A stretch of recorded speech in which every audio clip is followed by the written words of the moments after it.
Come in. Welcome. I'm E.G. Marshall. Welcome to the terrifying world of your own imagination. One day, a young man named Otis Manley Carter stood before a great work of art in the Metropolitan Museum in New York. It was a portrait so beautiful that it brought tears to his eyes. And Otis Manley Carter whispered, "I would give my soul to be able to paint like that." It was an idle remark, spoken without thinking, on the spur of the moment.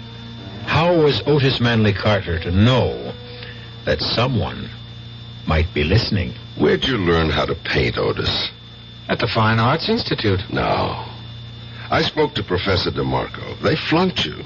You didn't show him any ability at all. Where'd you learn how to paint? Oh, come on, Bert. I was born with it. It just comes naturally. I've been painting all my life. But you're over 30. How come there are no paintings of yours more than 2 or 3 years old? Where did you learn how to paint, Otis? Bert, well, what are you driving at? Answer this, Otis. How come all the people whose pictures you painted are dead? Well, I don't Where'd you learn how to paint, Otis?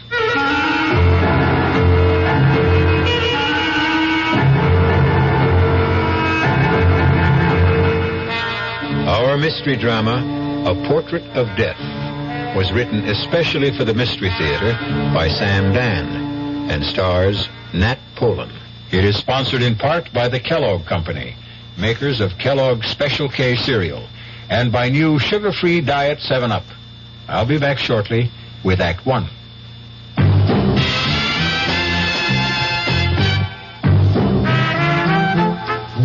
Some beer drinkers have funny ideas about beer. They think beer improves with age, like wine. We'll find a brewmaster, though. You'll find a beer drinker who knows better. The Budweiser brewmaster says it all depends on how beer is aged. Just letting beer sit in lagering tanks makes it older, not necessarily better. That even goes for keeping a case around the house for a couple of months. But there is one kind of aging that's good for beer, the Budweiser kind, beechwood aging. In this kind of aging, something happens. It lets all the flavor of the choicest hops and best barley malt that go into Budweiser get through to you. Sure, it takes more time and trouble to brew Budweiser that way, but brewing beer right does make a difference. Anheuser-Busch, St. Louis. I've found the work to be really challenging, and I enjoy it a lot. If I didn't enjoy it, I wouldn't be in it. People. My orientation all my life has been, to help. I wouldn't have been in Red Cross if I didn't care, about people. People who care about other people. It's an opportunity for me to help other people and to see my efforts and my skill pay off. It's just a very rewarding feeling to think that some little thing you've done is going to help somebody else. It's the joy you feel when you help someone. People who help other people. It's like anybody involved with the Red Cross programs. They want to volunteer and they want to help. They are just that type of person who will go out of their way to do anything for anybody at any time, and it carries over to the work they do for the Red Cross. It's like they're there when you need them. The people who are the good neighbor. The American Red Cross. I think that anything you know in this world, if you don't use it when it's needed, what good is it?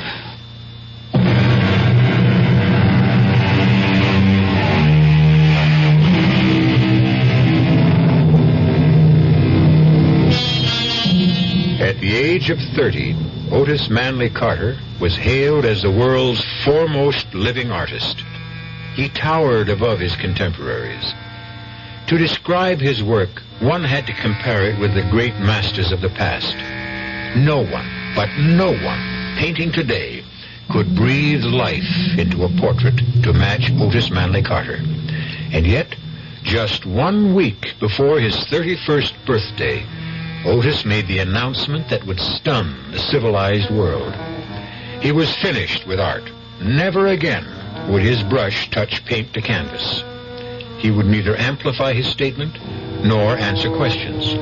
He simply disappeared. and only 2 people in all the world knew the reason why. One, of course, was Otis himself. The other was a detective on the New York City police force, Sergeant Bert Dennison. Bert! Bert, what are you doing? Just having a cup of coffee. We'll be late. Late? All I gotta do is put on my jacket, and that takes all of 15 seconds. I'm just so nervous. Why? Why?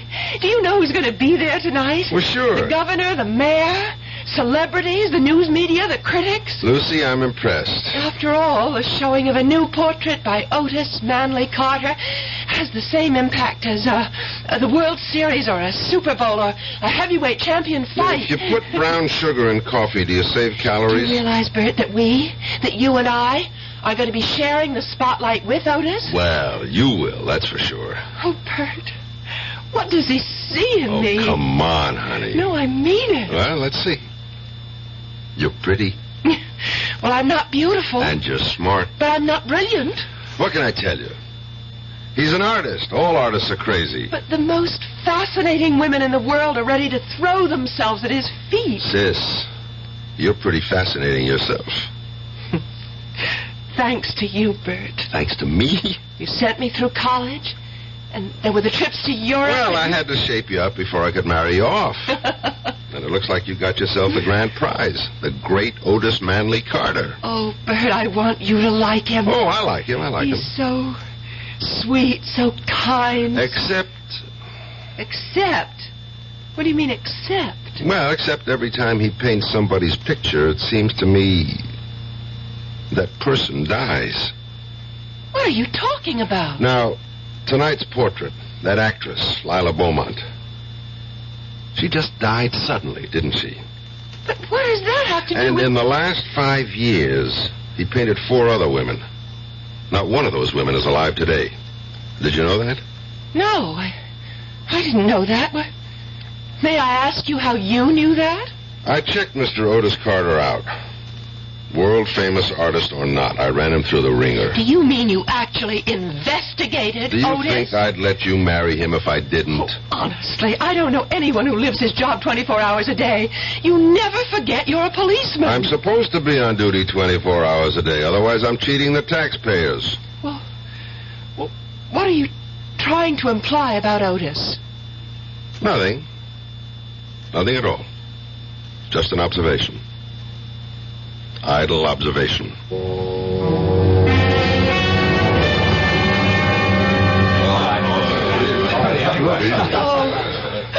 Otis, darling. You're having a triumph. It's a fantastic success. Well, what did you think of the painting, Bert? It's a good picture. Oh, listen to him, a good picture. Is that all you can say? Well, it's certainly lifelike, I'll say that. Well, thank you, Bert. Good evening, Otis. Professor DeMarco. May I offer my congratulations? I'm honored, Professor, honored. May I present my fiancée and my prospective brother-in-law, Miss Lucy Dennison, Detective Sergeant Dennison, Professor DeMarco of the Fine Arts Institute. How do you do? How do you Glad to meet you. Otis, once again, you forced me to eat crow. Oh, come on, Professor, please. No, I was wrong about you, Otis. Wrong. And I don't care who knows it. Yeah, but the truth is, Professor DeMarco, you taught me everything I know. The truth is, you didn't start to paint until after you left me.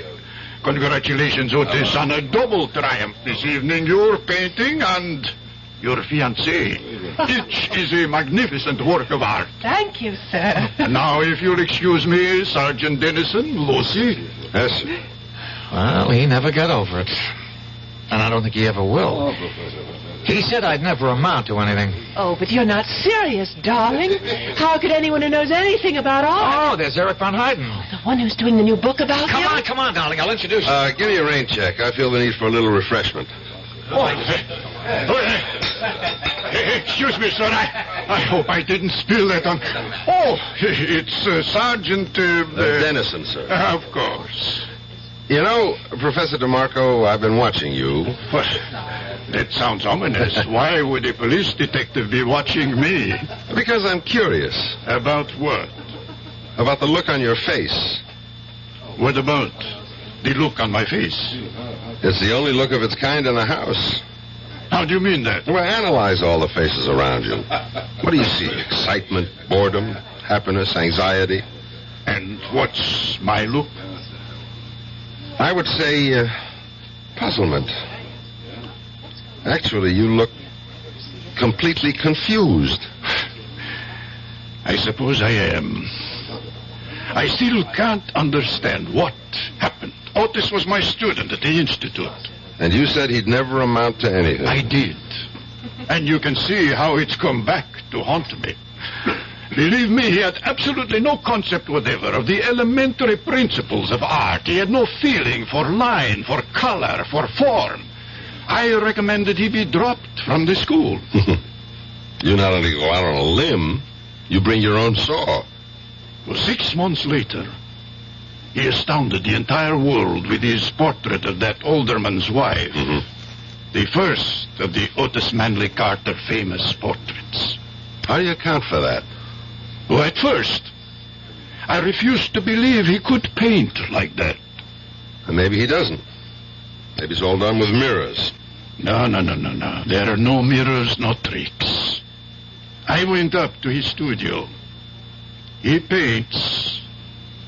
But where did he learn? How did he learn? From whom? There must be an answer. Naturally. But can you even speculate? He probably sold his soul to the devil. You realize that isn't an answer? Of course. But it's the only one I can think of at the moment.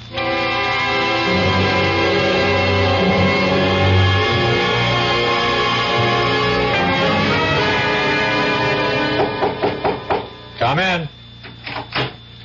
Hello there, Otis. Hope I'm not disturbing you. No, I was about to take a break. Coffee? Oh, sure.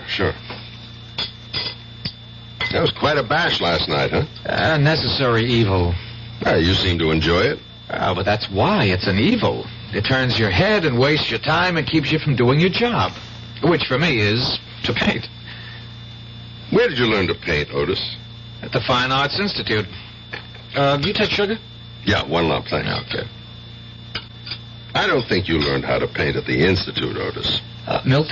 Yeah, sure. All righty. Professor DeMarco and I had a long talk about you last night. He thought you were a lost cause. Well, he did. And I suppose I was for a while. So, how did the ugly duckling turn into a swan? Well, some people are slow learners. DeMarco claims you just didn't have it. No, he was wrong. I always had it, but it was only in my mind. I was showing him nothing but meaningless blobs and dabs. They had to drop me from the school. And where did you study after that? Oh, nowhere. I just went to the museum every day. That's all? That's all. And then, one morning I was looking at some of the old masters, just worshipping at the shrine, as it were, and wishing and hoping and praying that one day I, too, could... Well, the most remarkable thing happened. Yes? Well, suddenly everything that Professor DeMarco had ever tried to teach me just began to make sense. No, it was more than that. It all became a part of the way I feel and the way I think and the way I see. I was trembling all over. What did you do? I went home, picked up my brushes, and from that day on, I was a painter. Just like that? Well, in psychology, there is such a thing as the delayed reaction. Yeah, I know. Bert, Lucy and I want you to join us for dinner tonight, hmm? I never refuse an invitation to dinner. Otis, your latest portrait of Lila Beaumont. Poor Lila. She never really saw it. She died the day it was finished. What did she die of? I don't know, Bert. I don't think anybody does.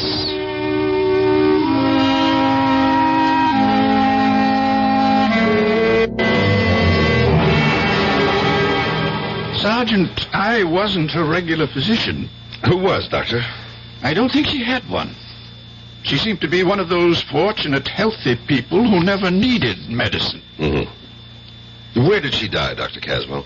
In Mr. Carter's studio. And since my office is just next door... Was she alive when you got there? Just barely. She seemed to show all the signs of utter exhaustion. So that's what I wrote on the death certificate. Afterward, I thought about it, and I asked for an autopsy. Why? I simply couldn't believe it. Well, what did the autopsy reveal? Nothing. I was right in the first place. But I still don't believe it. Again, why? Well, how could she change so radically in such a short time? What do you mean by change? Have you seen the portrait Carter painted of her? Yes, It's just brimming with robust good health. It's exactly how she looked. Just about 2 months before she died, I saw her get out of the cab that first time she came to Carter's studio. And? 2 months later, I was shocked. Why? As I said, I'd never witnessed such a rapid decline. She was losing a lot of weight. Her color was gone. She looked so tired. What did you think was happening? I didn't know what to think. I decided to speak to Otis. After all, I knew him when he was just a starving young artist. One morning, I walked up to his studio. Well, what can I do for you, Doctor? Busy, Otis? Well, Lila Beaumont will be here any minute. Well, that's what I want to talk to you about. Is she under medical care? Well, why? Well, why should she be? Can't you see why? What are you talking about? Otis, she looks terrible. Oh, she looks great. She's becoming dangerously thin. She has no color. Doctor, are you serious? Are you serious, Otis? Well, I don't understand what you're trying to say. You mean you can't see anything wrong with Lila Beaumont? She looks better than ever. Good morning, Lila. Hello, Otis. Well, you're looking just sensational, as usual. Lila, I'd like you to meet Dr. Caswell. How do you do? Oh, Otis, I'm so tired this morning. Could I have a cup of coffee? Well, coming up. I just have to heat it. Miss Beaumont, I hope you're seeing a doctor. Why? Look in the mirror. You're very perceptive, Dr. Caswell. Perceptive? It's obvious. For one thing, you're losing your looks. Yes. Your looks are your livelihood. Shouldn't you want to do something about it? What can I do? There's a man, and he no longer loves me. But a doctor could prevent this ravaging. There's no way a doctor can help me. But you need special treatment. I would say, Miss Beaumont, that right now you should be in a hospital. Oh, you may be right, Doctor. I don't care anymore. I just don't care anymore. Is that the reason she died, Dr. Caswell? Because some guy gave her the gate? They say you can die of a broken heart. What do you say? Well, I just can't see a vital and perfectly healthy woman like Lila Beaumont simply withering away in so short a time.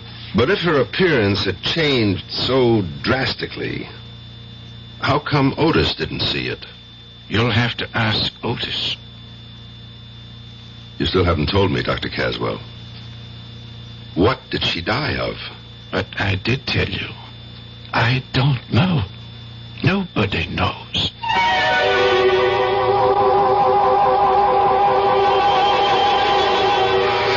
Well, what did she die of? And what, if anything, can it have to do with Otis Manley Carter? Detective Sergeant Dennison has a nagging, indefinable feeling. That's just the trouble. In most of the murder cases Bert has solved, the solution always began with a nagging, indefinable feeling. We'll see where this feeling leads when I return shortly with Act 2.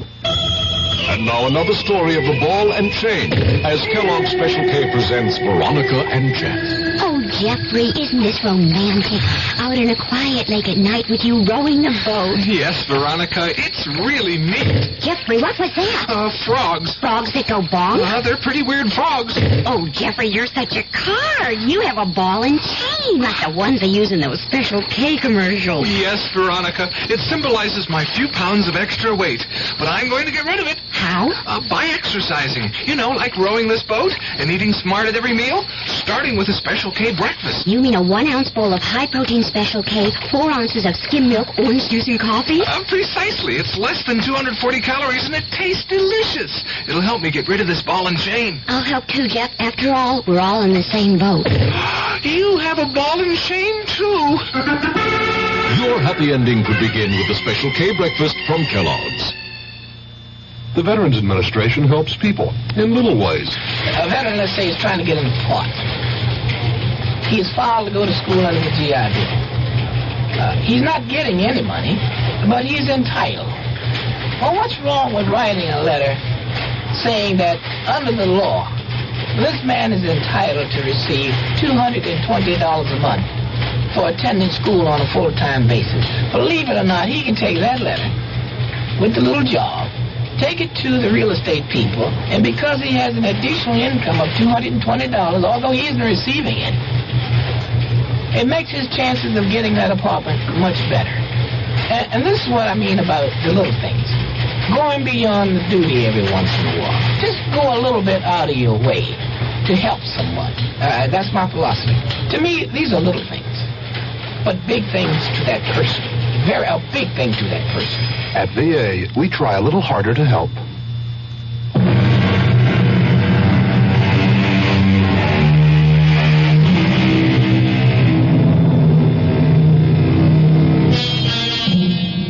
Sergeant Bert Dennison has always been an intuitive detective. He trusted his instincts. He played his hunches. He followed his theories wherever they led him, usually to the right answer. But this time, he has absolutely no idea of how to arrive at the answer. As a matter of fact, at this point, he can't even formulate the question. You really should skip dessert, Bert. I'll only have one helping. Well, do you want to tell him, Lucy? No, darling. I think you should be the one. Somebody's supposed to tell me something? I hope the wedding hasn't been canceled. Oh, no, Bert. Sunday, right on schedule. Otis has something to say to you, Bert. We have a wedding gift for you, Bert. Me? Why? I'm not getting married. Well, that's why you need a gift. Now, on Sunday, Lucy is leaving your house forever. That sounds kind of stuffy, doesn't it? Keep going, darling. You're doing fine. And so, therefore, to make sure you never forget what she looks like... How can I forget what she Please, looks like? Bert, don't interrupt. We decided that I would paint a portrait of Lucy and present it to you. Isn't that wonderful? Can you imagine that you're going to own an original Otis Manley Carter? Yeah, but, Well, what is it? well, these things are valuable. You just can't afford $1 million couldn't buy all the wonderful things you did for your sister, and I'm grateful. Bert, what's on your mind? Well, isn't it bad luck for an artist to paint a picture of his own wife? Oh, now, where did you ever hear that? They all did it. Bert, something is bothering you. Yeah, well, I might as well say it. I don't want to hurt your feelings, but I couldn't accept the gift. Bert! Why? I just can't explain it. Otis, you want to give me a gift I'd really like? Of course. Well, just promise me you'll never paint a picture of Lucy. Never. Now, what kind of I'm nonsense... asking him, Lucy. What about it, Otis? Well, one of the reasons I'm marrying her is so that I can always have her near me, so that I can always capture those fantastic expressions and moods. Oh, really? I thought you fell in love with my mind. Yeah, I did. I did. It's your mind that gives animation and meaning. What about it, Otis? I wish you'd tell me why. I wish I could. But I don't think I can. How about it, Otis? Will you promise? All right, Bert. I promise.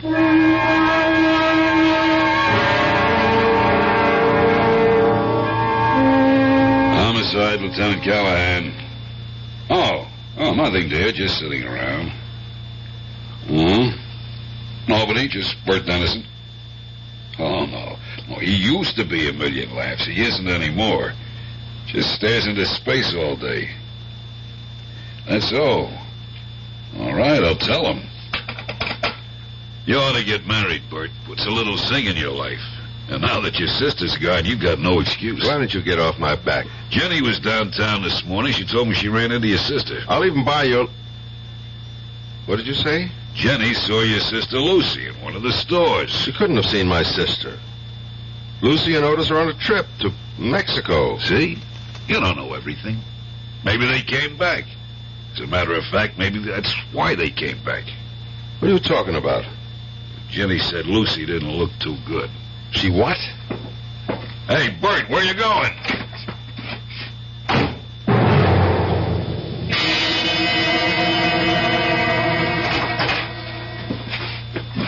Bert! Yes, it's Bert. You never told me you were back. Oh, we meant to. We just got in this morning and we haven't even unpacked. Of course not. How could you unpack when you never packed in the first place? All your clothes are in the closet. Bags are up on the shelf. You didn't go anywhere, did you? I want you to call a doctor. There's Dr. Caswell. He's just next door. Well, why do I need a doctor? You look terrible. Oh, well... You lost about 5 pounds. There's no color in your face. Oh, it's absolutely true. I lost 5 pounds because I'm on a diet. And if there's no color in my face, it's because I don't have my makeup on. You sound tired. Well, we were up late last night. Why did you want me to think you were in Mexico? Bert, you and I, we've been very close. We've shared a home. You've practically raised me. Never mind all that. What are you leading up to? Well, we'd see each other every day and talk to each other and actually have no lives away from each other. I wasn't aware of that. So, I thought that since I'm a married woman, now we just have to get used to a different kind of relationship. Uh-huh. You can tell when I'm lying. I can tell when you're lying. Otis broke his promise, didn't he? What promise? His promise never to paint your picture. Well, how can you say that? Why don't I ask you? You can't ask him. He isn't home. All right, I'll wait. But he may be gone all day. Who rang the bell just before? Oh. Hi, Bert. How are you? Just fine. Just fine. You've been painting, I see. Anyone I know?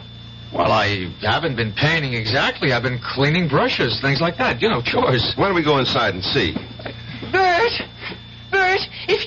if you walk into that studio, I'll never talk to you again as long as I live. If I don't walk into that studio, you'll be dead in a month. Bert! Oh, Bert, we wanted so much for you to have a portrait of me. Yeah, so I see. No, not yet. You don't see. It's nowhere near finished, but you can just sense what it's going to be like. Bert, it's going to be my finest work because it's for you. Oh, darling, don't be unreasonable. You can't finish that painting, Otis. Tell me why. Why? Otis. For some reason, you kill the people you paint. What? Don't interrupt me. It's not easy to say this. And I can imagine what it must sound like, but... Otis, you've painted the portraits of 5 women. Every one of them is dead. But that has nothing to do with Each one died on the day you finished the portrait. Bert, have you any idea what you're saying? I know what I'm saying. And it gets worse. But it's true. What's true? Otis, the truth is you're not a painter. How can you Please, say that? this isn't easy, sis. Just thank God that we're 3 people who love each other and can solve our problem together.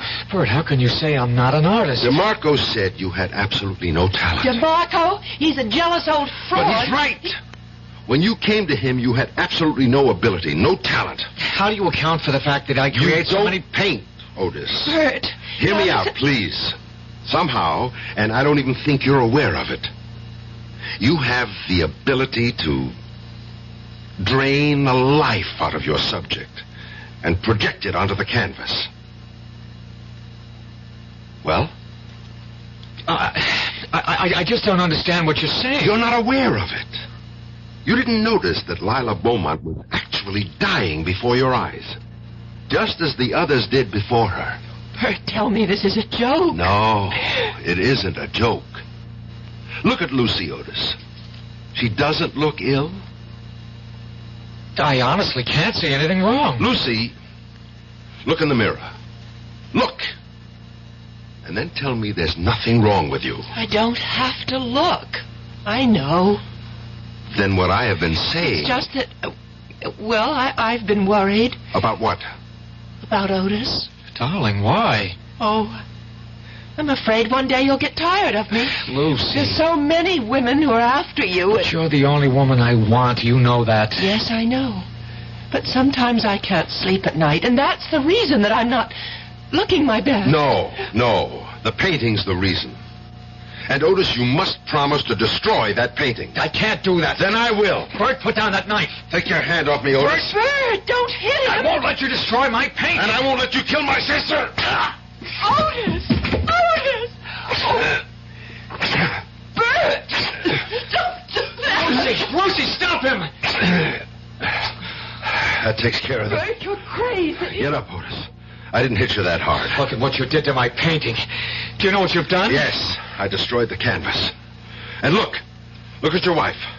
Look at yourself, Lucy. Your color is back. Bert, you're a fool. If my color is back, it's because I'm furious. No, you've got your old vitality and strength. You'll be all right now, Lucy. Bert! There's really nothing we can talk about. I did what I had to do. And now let's forget it. Except for one thing, Otis. Promise me your word of honor that you'll never try to paint Lucy's portrait again. But I can't promise. I'll put it this way, Otis. If you ever try to paint her portrait, I'll kill you.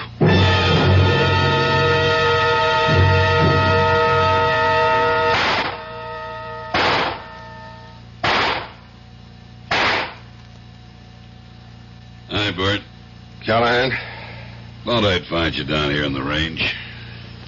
Good cluster, except for that one shot off to the left. Probably a faulty cartridge. Sure, it's never the shooter, it's always the shell. What is it you're getting out of your system tonight? Nothing at all. Want to sit down and talk for a minute? About what? About you and me. All right. What is there to say? We have to decide what I'm going to do about you. Why? Because Otis and Lucy were in my office this afternoon. They're two very scared kids. They've got nothing to be scared of. Not for themselves. For you. Why? Oh, come on, Bert. You know why. They told me everything. Oh, that's nice. My own sister. She only did it because she loves you. Yeah. She told you how all of them die when he paints their portraits? Yeah. Well, what do you think? Here's what I think. I just put in this application. Application? For your leave of absence. But I'm not... Yes, you are. It'll all be done quietly, and when you're better, you can come back to duty as if nothing happened. Where am I supposed to go? There's a private sanitarium. Absolutely the top doctor. Callahan, I'm not crazy. Of course not. You just got this temporary little quirk. What? And it can be ironed out easily. Subconsciously, I guess you just miss not having Lucy around the house. Well, thanks for everything, but I'm not going. In light of what happened in the studio this morning, I'm afraid your choices are limited. Callahan! Is it the quiet, private sanitarium, or do we have to put you into the city hospital for observation? Callahan, what are you telling me? I'm telling you to hand over your revolver.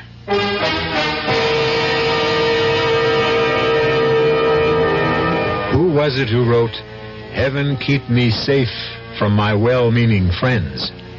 It's certainly a sentiment that's shared right now by Detective Sergeant Bert Dennison. All he wants to do is prevent a terrible tragedy. And who's trying to stop him? Those people who truly love him.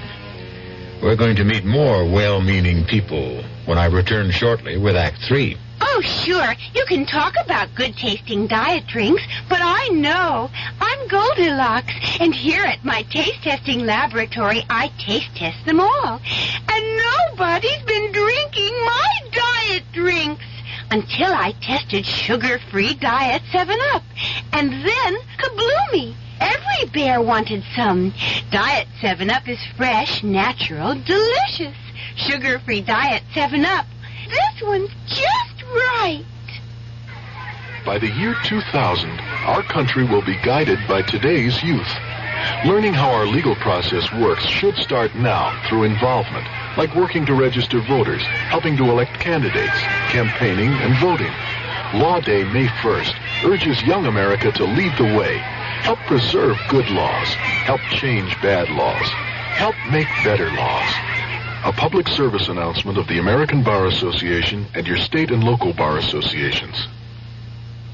Young I may be, but still I'm a man. Just turned 18 and I'll do what I can. Find me a place where I can be me. Get ready for life, be free and the sea. Oh, where do I go from here? Oh, where do I go from here?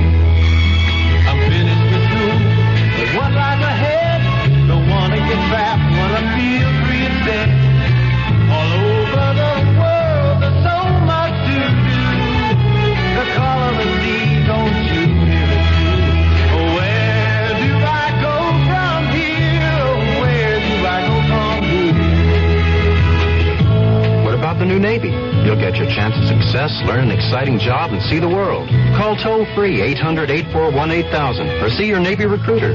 Be someone special in the new Navy. I know where I'm going from here.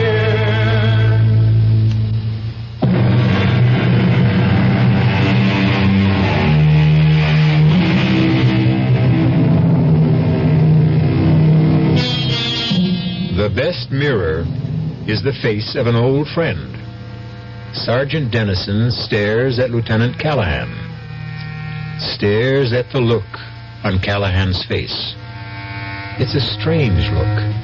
A look that's a mixture of pity, concern, and fear. And suddenly Dennison realizes that this must be the same look that showed so often when he knew he had to arrest a suspect who might turn out to be criminally insane. I have to have your service revolver, Bert. You want to put the cuffs on me too, Callahan? Cut it out. Why not? It's a pinch, isn't it? It's nothing of the sort, and you know it. Now, look.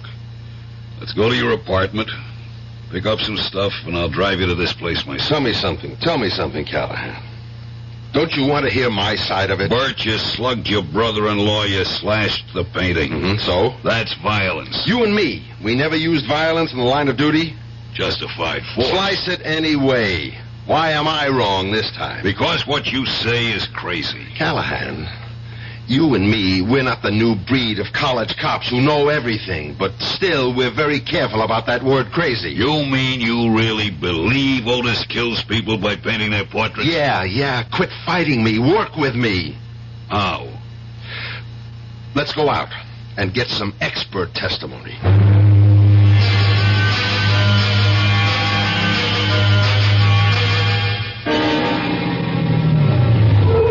What's here? This is the doctor who attended Lila Beaumont just before she died. And he's completely stumped by the whole thing.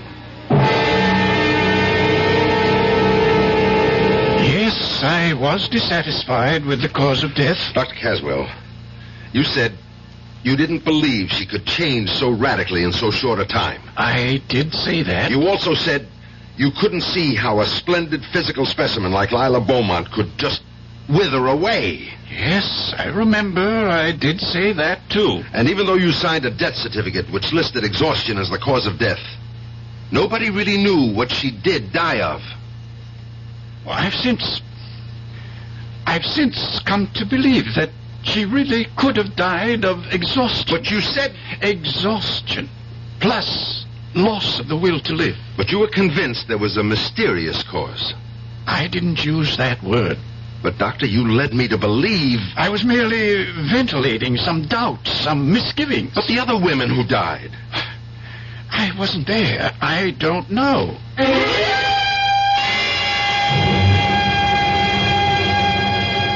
You told me, Professor DeMarco, that Otis had no concept of the basic principles of art. I did.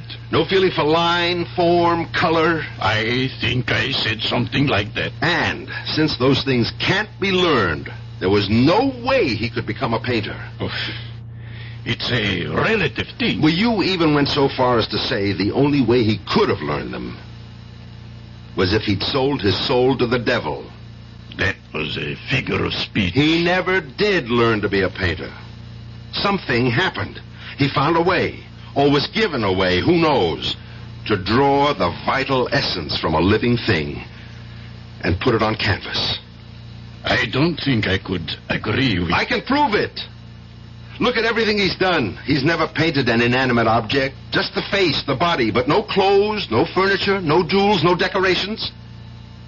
I'm sorry if I gave you the wrong impression. Maybe I was jealous. Jealous of what? You said he had no talent. Maybe that was a lie I told myself. Maybe I resented his youth, his promise. After all, I never fulfilled mine. Yeah, sure. And besides, you really don't want to be remembered as the art teacher who flunked Otis Manley Carter. I guess that's the simple answer. I wish there were such a thing as a simple answer.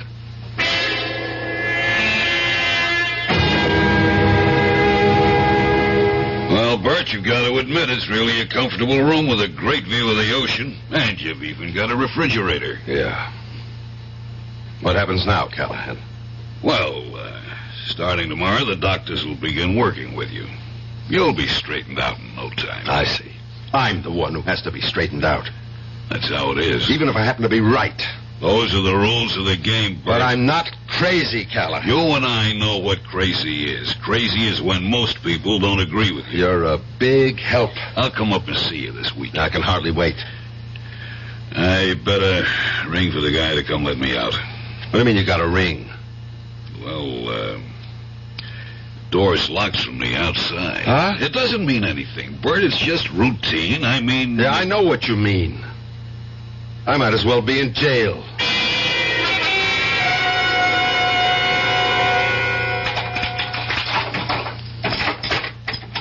You wanted something, Sergeant? Yeah, Jerry. I'm going to make a phone call. You can't.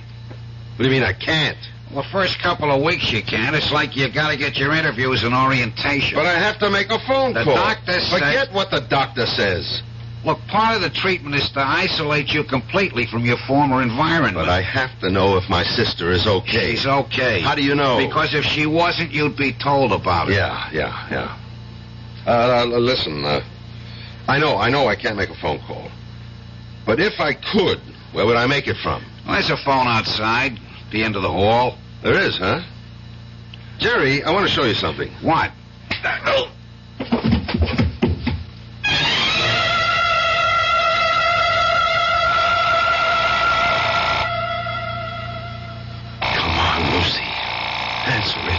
Answer it. Hello? Lucy. What? Lucy. Yes, I'm Lucy. Who's this? It's me, Bert. Who? Bert. No, Bert isn't here. Could you call back later? Lucy! Oh, my good Lord.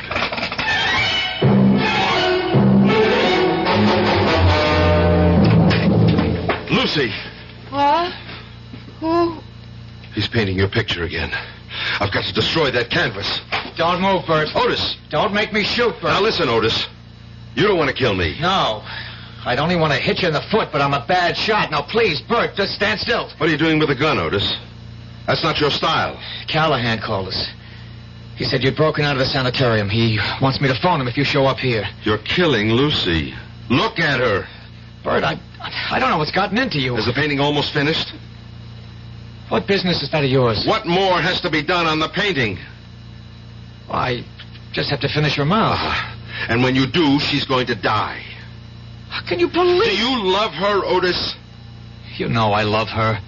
Destroy the painting. I can't. I can. I'm warning you, Bert. I'm going to walk into your studio And I'm going to destroy that painting. You take one step and I'll shoot you. I'll just have to take the chance. I've still got 5 bullets in the gun. All of them can't miss. Otis, look at Lucy. Look at her. She's dying. That isn't true. You don't want to see it. If I could prove you're killing her, would you destroy the painting? How could you prove such Would you destroy the painting? Yes. Let's go back into the studio, Otis. Oh, no, it's a trick. You've got the gun, Otis. What are you afraid of? Come on. All right, you just stand near the wall. You keep far away from my painting. It's beautiful. Then why do you want me to destroy it? Because it is Lucy. What did you bring me in here to prove? That you kill a living thing when you paint it. On the windowsill, Otis, that flower, that geranium, paint it. Sure. I'll put the gun down and pick up the brush and you'll jump. You're afraid. You're scared. You're crazy. What you're saying is crazy. Here's your chance to prove it, Otis. Paint that flower. And if nothing happens to it, I promise I'll go away quietly. Well? I will.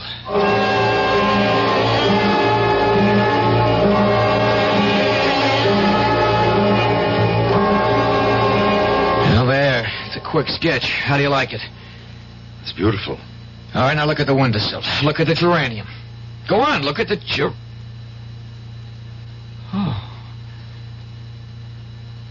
Oh, no, Bert, what happened to it? You can see what happened. I can't believe it. But it's true. The color is gone. It's wilted, withered. It's dead. No. They're all dead. Lila Beaumont, those other women. And Lucy is dying. Before it's too late, Otis, you know what you have to do. No. Otis! You do it for me. No. You have to destroy that canvas yourself. Why? Because I can't keep watching you guarding my sister forever. You have to put an end to it yourself. I promise I won't paint Lucy. You must never paint anybody. I don't know if I can give it up. But you're not really a painter, Otis. Somehow you stumbled into some sort of mysterious power. And now you've got to give it up. Destroy the painting. I'll go back to Lucy. How do you know I just won't finish it? How can you trust me? I trust you. I trust you because you love Lucy.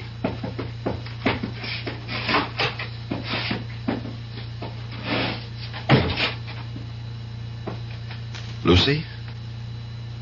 Lucy. Hmm? Who is Lucy. it? Oh, Bert. I must have been napping. Oh, I feel so refreshed. Yes, you're looking better. Bert, what are you doing here? You're supposed to I know. I'm supposed to be crazy. Don't worry about it. Otis, Bert's here. Shouldn't we... No.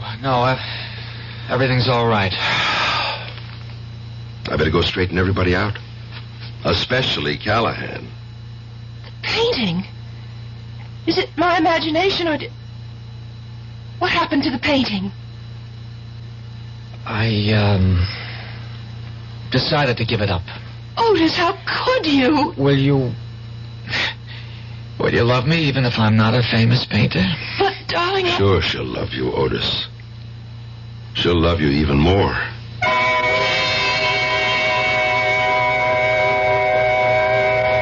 She'll love you even more.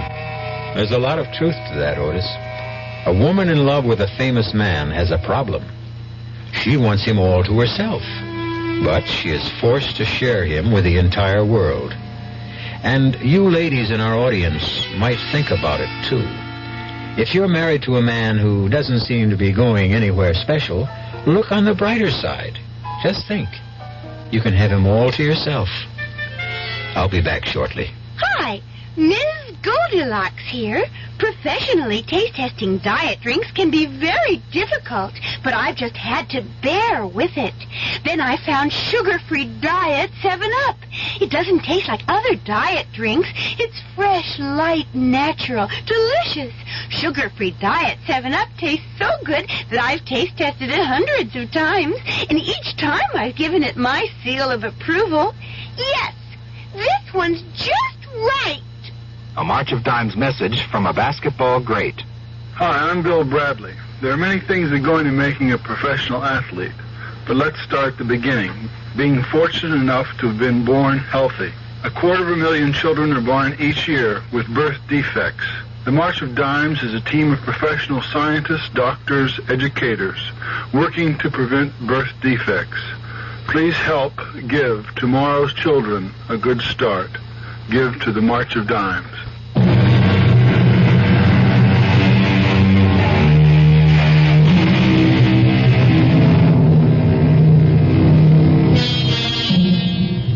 What killed those women? A coincidence of real and fancied illness? Or can an artist really drain the life from a living creature and transform it to canvas?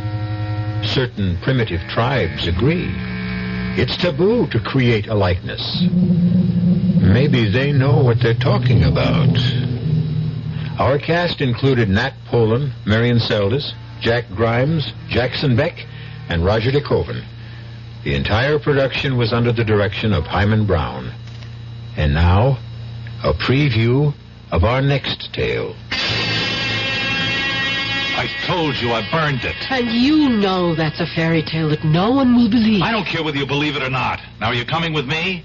Where? To talk to your Colonel Blake. He won't see you. Oh, I think he will. Goodbye, Carol. It was nice knowing you. I think. You will kindly step back into your room, Monsieur Feeling. Now, wait a minute. Move. I am Major Simonovich. Oh, of the Gay Payou or the NKVD? It does not really matter. What matters is that you and I have something to discuss. I warned you. Yeah, sure you did. I do so dislike dealing with amateurs. This is strictly a business. You mean you want to make a deal with me? Correction. I mean you would find it wise if you wanted to make a deal with us. For the paper? Exactly. Where is it? No, not so fast. Not so fast. You spoke about a deal? You give us the paper, we give you your life. Radio Mystery Theater was sponsored in part by Anheuser-Busch Incorporated, brewers of Budweiser. This is E.G. Marshall inviting you to return to our Mystery Theater for another adventure in the macabre. Until next time, pleasant dreams.